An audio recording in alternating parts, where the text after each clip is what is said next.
is going on, everybody? What is going on, the Catch fam? It is Steven here, and in today's video, we're going to be going over the must-start defenses for your fantasy football teams going into Week 9. I can't believe we're already here, Week 9. Most of the season's already done with, guys. This is the crunch time. This is where you got to win your weeks to get ready for the fantasy football playoffs. And if you are not already a part of the Catch fam, make sure to hit that subscribe button. Join the best community in all of fantasy football. And if you like this video, we always appreciate if you hit that like button too. It means a ton to the channel. And we always want you to get in those comments. Let us know who is on your rosters. Let us know who is on your waivers in the comments. Let us know. We will give you some feedback to help set up your roster ahead of Sunday's matchups. Guys, I got my Halloween shirt on here. This is the Halloween edition of the must-start defenses. Guys, let's get after it. I got COVID. COVID ain't stopping me, guys. I got to report the must-start defenses. We got to get some dubs. So let's get into it. Let's get into the must-starts. Up at number 1, make this quick and dirty. Philadelphia Eagles going up against the Houston Texans. I'm still getting comments, still getting questions about these guys. If you got them, you got to start them. This is a defense that is, if it's available on your waivers, you need to go ahead and stash them for the rest of the season, guys, because these guys are a solid unit and they're going to continue to break big time performances going up against the Houston Texans. The Titans just had 9 fantasy points, 3 sacks and an interception against this group. Well, guess what? Philadelphia Eagles just had 6 sacks and an interception and 2 forced fumbles against Pittsburgh Steelers.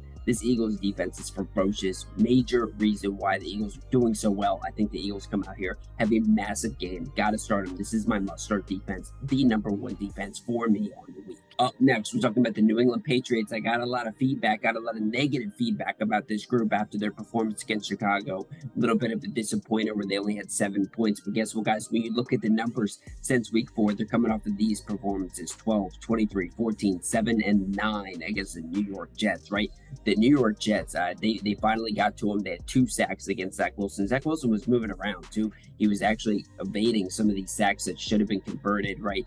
And Zach Wilson did more than I thought, but ultimately still the New England Patriots were able to force 3 interceptions. They had a really good day and 2 sacks. Now going up against the Indianapolis Colts, this is a unit with the Indianapolis Colts that I think is really struggling, coming off of a game, too, where I thought they were going to win it, right? I thought the Colts were going to win it, and they lose at the last second to the Commanders. I think that's going to be a heartbreak game for them. The Washington Commanders defense had 2 sacks, 2 forced fumbles, and overall 8 fantasy points against this Colts team. I think this is another great opportunity here for the New England Patriots to go up against a weak offense. I would definitely stream these guys against the Colts here. If you got them, I understand there's a little bit of concern, right? Because the Patriots offense hasn't been great, but at the end of the day, this defense has been why they're winning. This is going to be a home game too in Foxborough. I'm not too sure if Sam Ehlinger is going to be able to get the job done. Plus, Jonathan Taylor got banged up in the last game. Let's go ahead and let's throw the New England Patriots in here in another great game. Just talked about the New York Jets who kind of got beat up against the New England Patriots. Well, let's talk about a defense going up against the New York Jets this week. Buffalo Bills probably not available, but if they are, go ahead and play them here against the New York Jets. They have been falling back in the rankings over the past couple of weeks. Only 5 fantasy points against the Green Bay Packers, but they did have 2 sacks and an interception against Aaron Rodgers. I would definitely take these guys against New York Jets here. Zach Wilson, I think, is going to struggle in this division rivalry game. I think Josh Allen is going to put up a boatload of points against these guys. This is in New York, though. This is a New York Jets home game. So potentially the Jets fans kind of rally around here, but I still think the Bills defense is going to be able to get after them. I think Von Miller is going to be able to get after them. I think this is a Bills win and a big win. I think the defense is a big reason for it. All right, now you might be like, Steven, okay, you're talking about 3 of the better defenses, 3 of the more heavily rostered defenses. Where's some guys that I can go get? Well, I'll tell you one right now, the Minnesota Vikings against the Washington Commanders. I like this Minnesota Vikings defense and what they've been doing recently. Let's go back over the past couple of weeks. They've been starting to build consistent performances. 14 fantasy points against the Miami Dolphins, and then 9 against the Arizona Cardinals. And now they've got the Washington Commanders up deck. An overall pattern between the Dolphins game and the Cardinals game is that I saw 2 dysfunctional offenses, right? We had Skylar Thompson for the Dolphins. We had Kyler Murray and Cliff Kingsbury's dysfunction with the Arizona Cardinals game. And overall, the Vikings were able to get 6 sacks against the Dolphins, 4 sacks against the Arizona Cardinals, and 2 interceptions in both of those games. Going up against the Washington Commanders here, I think this is going to be an even better game script here, going up against Taylor Heineke, who is still throwing interception type of passes. I mean, he's getting away with passes that should be picked. He had an interception last week against the Indianapolis Colts, and he had multiple passes that should have been picked off against the Green Bay Packers the week before. I think the Vikings here are showing a lot of pass rush potential here to really break into that multi-sack type of performance game every week. Going up against that Washington Commanders O-line, I think that these edge rushers for the Vikings are going to be able to get after them in a hurry for sure. Za'Darius Smith is on an absolute rampage right now, and I really like the way Cameron Dantzler is playing in the secondary too. I like this Vikings defense here again against Washington. I think you can go ahead and play them. They're like 10% rostered, so they'll be available too. This is a good unit, but then after this week, they got the Buffalo Bills, so you'll have to drop them. This is not a 2-week start, just a 1-week start. Up next, this is going to be kind of a surprise to a lot of people, I think. A team that is under 10% rostered, the Kansas City Chiefs defense, coming off of a bye week, going up against the Tennessee Titans. Tennessee Titans just ran like a rampage against the Houston Texans, right, for like over 200. Derrick Henry looked great. The Kansas City Chiefs here in this game, though, I think are going to be able to beat the heck out of this secondary for the Tennessee Titans team. I think Kansas City Chiefs, coming off a bye week, are going to have strategized to stop the run, stop Derrick Henry, and I think this offense of the Kansas City Chiefs is going to just unload points against the pass defense of the Tennessee Titans. So what does that all mean? Well, I think that this is going to be a game where the game script is going to really favor the Kansas City Chiefs. This is going to be a home game for the Kansas City Chiefs. I think that is all going to favor a good second half game script, which is going to lead to possibly turnovers from Ryan Tannehill or Malik Willis. If for whatever reason Ryan Tannehill is still not healthy yet, right? If it is Malik Willis, this game is definitely a Kansas City Chief must-stream type of defense right here. But if Ryan Tannehill's back, I still think Ryan Tannehill hasn't been great. The receivers are definitely not great for this Titans team, and we're really just relying on the running back Derrick Henry to get points for them. And then when you look at this defense, the Kansas City Chiefs, they're coming off of a 5-sack performance against the San Francisco 49ers, 2 interceptions and a forced fumble. They've had big games too. If you look back at week 2 and week 3 against the Chargers and Indianapolis Colts, where that defense has really gotten after the quarterback, right? And I think that is exactly what we can hear too in this game. I think this Kansas City Chiefs could be in for a good game here. This is definitely a good option if you're in deeper leagues and you're seeing some options on the waivers just not being as attractive.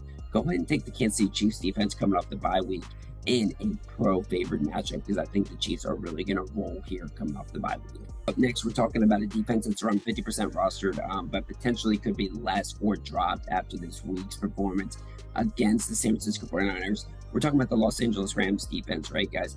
Whose number one thing that they do is stop the run, right? And you might have seen what they just did against Christian McCaffrey, who passed it, rushed it, and received it in terms of touchdowns. And been like, does that stat really hold true? Well, guess what? Christian McCaffrey is kind of a freak, and he didn't even do it all through the run. He did it a lot of different ways, right? So I think that stat still holds true, that this Rams defense is very strong against the run, right?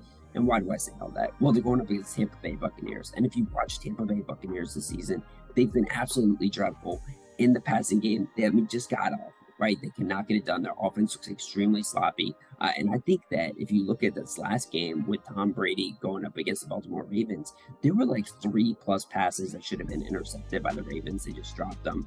Normally, they would have caught those balls, right? I think it's a great game here for the Los Angeles Rams to come play Tampa Bay and beat them up, guys. Leonard Fournette, that is what the Tampa Bay Buccaneers want to do. They just want to hand the ball off every play.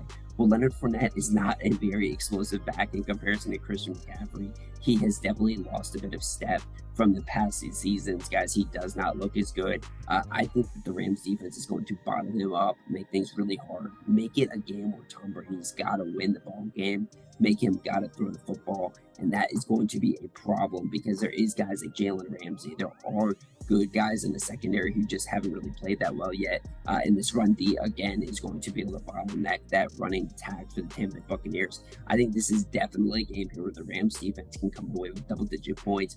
Tom Brady might turn the ball over. In fact, I would think he is going to turn the ball over here. And I think they're going to cause a lot of headaches for the Buccaneers here. So definitely a streaming option here for the Los Angeles Rams. I like them a lot. Up next, we're talking about the Baltimore Ravens defense, which is in the top 10 in terms of ranking, a little bit more heavily rostered than I would have thought too. But I do think that they're going to be dropped after that performance against the Tampa Bay Buccaneers, and they only have 4 fantasy points. But if you watch that game, they played a lot better than that, guys. Again, they had a couple passes, actually a few passes that were hitting the DBs in the hands, Marcus Peters, Marlon Humphrey, and they dropped them. Normally, those would have been intercepted, though, and this game script would have been completely different. I think the Baltimore Ravens going up against the New Orleans Saints here, really good play here. Maybe put back-to-back wins together against the New Orleans Saints and Andy Dalton, who is pretty turnover prone, right? And if James Winston comes in, he's even more turnover prone, right? But I think this is a perfect game script, guys. Go ahead and throw the Baltimore Ravens in here if you're in a deeper league and you need some streaming options. I think the Ravens are going to be a good play.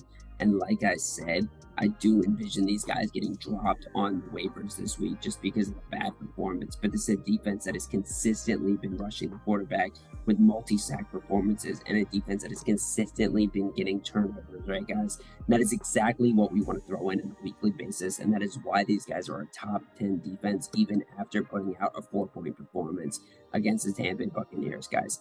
Go ahead, stream them. Baltimore Ravens, I think they're a good play. Let's get it done, baby. Marlon Humphrey. And with that said, guys, this has been the must-start defenses for your fantasy football teams going into week 9, guys. This has been the Halloween special, the COVID special. The Catch don't take any breaks. We be pumping out content no matter what, guys. We need to help set your rosters up, guys. And if you are not already a part of the Catch fam, make sure to hit that subscribe button. Join the best community in all of fantasy football. And if you do like this video or any of the rest of the videos, always appreciate if you hit that like button too. It means a ton to the channel, guys. But most importantly, get in those comments. Let us know who is available for your rosters. Let us know who is on your waivers. Let us know who you are thinking about starting or benching so we can set up your roster ahead of Sunday's games, guys. Really do love to interact with you throughout the week. With all that said, this has been the must-start defenses for your fantasy football teams going into week 9, and you saw it here first at the Catch.